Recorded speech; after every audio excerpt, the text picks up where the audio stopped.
Hey, everybody. Thanks for tuning in to another awesome Chiefs Corner podcast today with a very special guest, A1C Lucas Worley.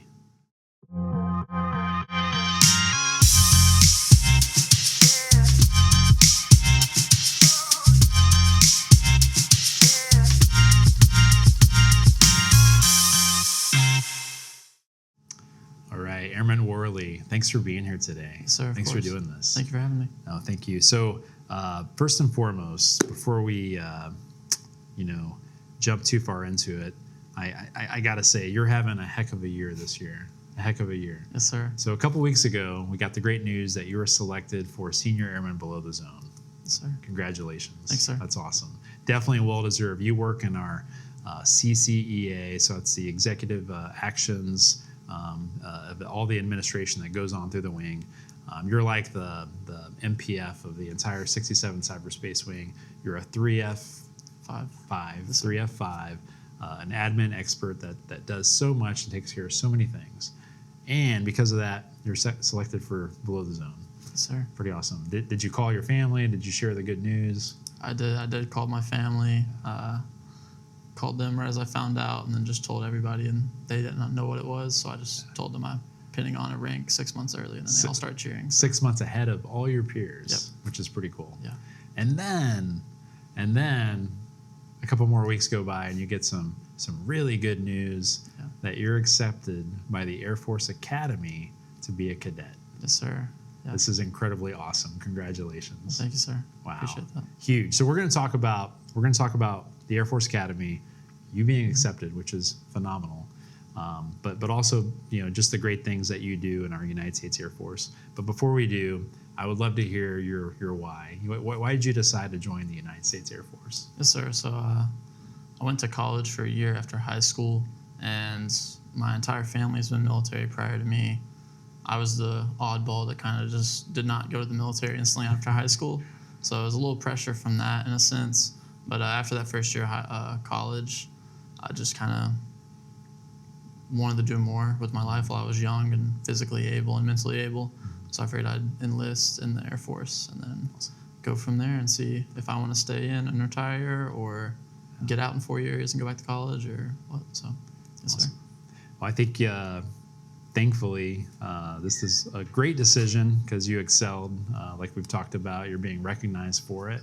And then very recently selected to be at the Air Force Academy. So let's talk a little bit about that program. So the program you applied for is called LEAD, Leaders Encouraging Airmen Development. Yes, sir. Can you explain first and foremost why you applied for LEAD to be considered to be selected for the Air Force Academy, and then maybe a little bit about what that program is?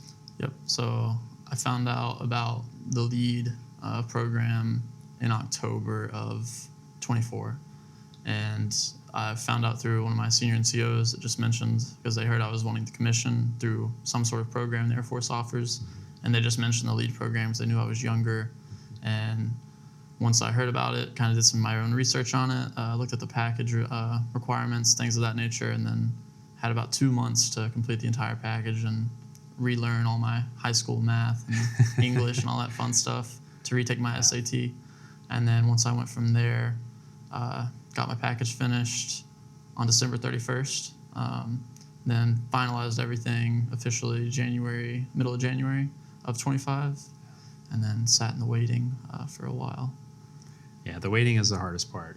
Yeah, I think there may be a song about that. But the patience, it's something that we probably don't talk a lot about, but it's certainly the hard part. But always worth the wait.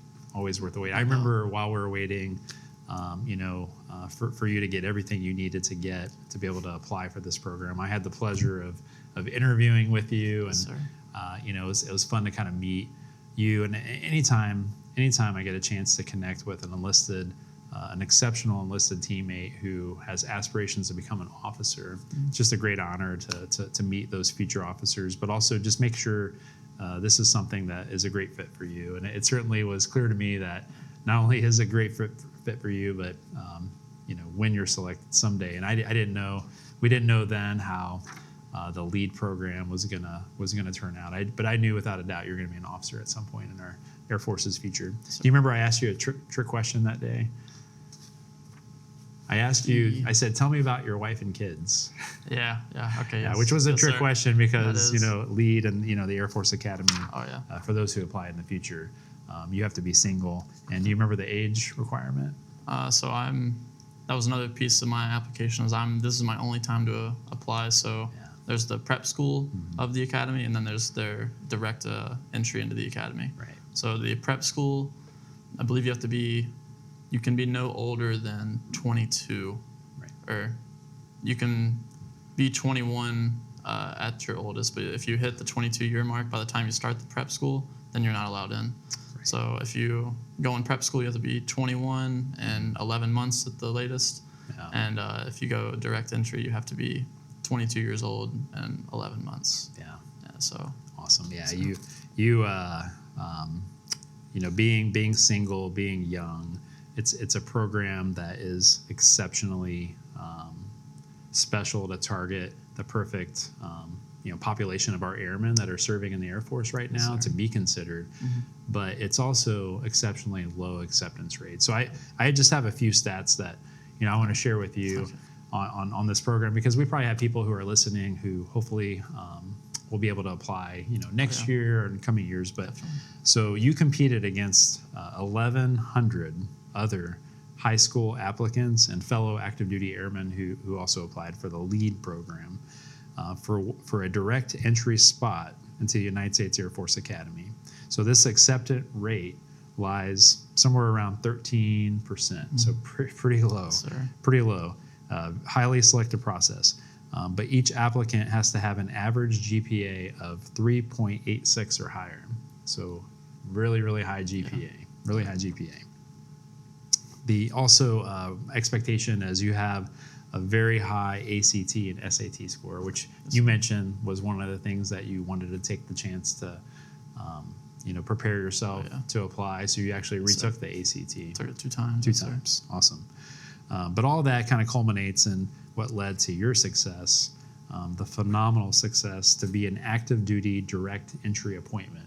Now, this is a big, big deal because I've known about the LEAD program for a number of years. I can count on one hand how many times I've seen in my career or heard of somebody selected for this. So it's very selective. We talked about the high statistics of not being selected, but every single time I've ever heard of anybody being selected, they always have gone to the preparatory school, which is awesome. This is a great opportunity. Right. However, you are a direct selection to go directly to the Air Force Academy as a cadet. Holy moly, congratulations. That is incredible. That is incredible. Yeah. Now, getting to know you and talking to you through the wing, and, I remember asking you in the interview, what job you want to do as an officer. Yes, sir. And you were very quick to respond. What job was that? Yes, sir. Pilot. Pilot. Yes, sir. Awesome. Do you have an aspiration for a specific aircraft, a specific weapon system? Yes, sir. I feel like every young adult wants to fly a fighter jet. So right now I'm fighter jet, but once I get in the academy, I kind of see the ins and outs of flying a heavy or cargo plane, heavy or a fighter, something along those lines. I might change my sway into a heavier plane, but I might stay fighter. So right now I'm looking for the F-15. Nice. Preferably. Yeah. It's a F-15 Eagle is a pretty awesome aircraft. I think the EX is the latest, greatest. Yes, sir. I believe so. It's going to be here for years to come. And if that doesn't work out, I think the Air Force just announced the F-47 as a pretty cool weapon system that's coming. That'd be awesome. Coming real soon. Airman Worley, I've had the pleasure of working really closely with you. You're on the wing staff. Mm-hmm. You take care of not just the wing staff, but you take care of the entire 67 Cyberspace Wing. You're well connected into all 19 squadrons, 4 groups, 5 detachments. You're integrated in just to make sure we're all super successful at this important mission that we do every day. On top of that, you lead our booster club. We had an incredible holiday party because you're a leader. All the things that you do, I think, are leading you towards high success as an officer in our United States Air Force. BTZ winner, Air Force Academy cadet selection. I mean, such an incredible year you're having, but all definitely recognition and opportunities that you deserve to be. Sir, I appreciate that. Yes, sir. So, hey, thanks for being on today's Chiefs Corner. We're super proud of you. Excited to serve with you right now, but essentially just excited and can't wait to see you as an officer in our Air Force. Yes, sir. Thank you. Awesome. Congrats. Thanks so much. Yes, sir. And Gunslingers, thanks for tuning in to today's Chiefs Corner with Airman Worley. Just so proud of him and excited to serve with him and excited to serve with each and every one of you in America's premier cyber wing. And as always, light them up.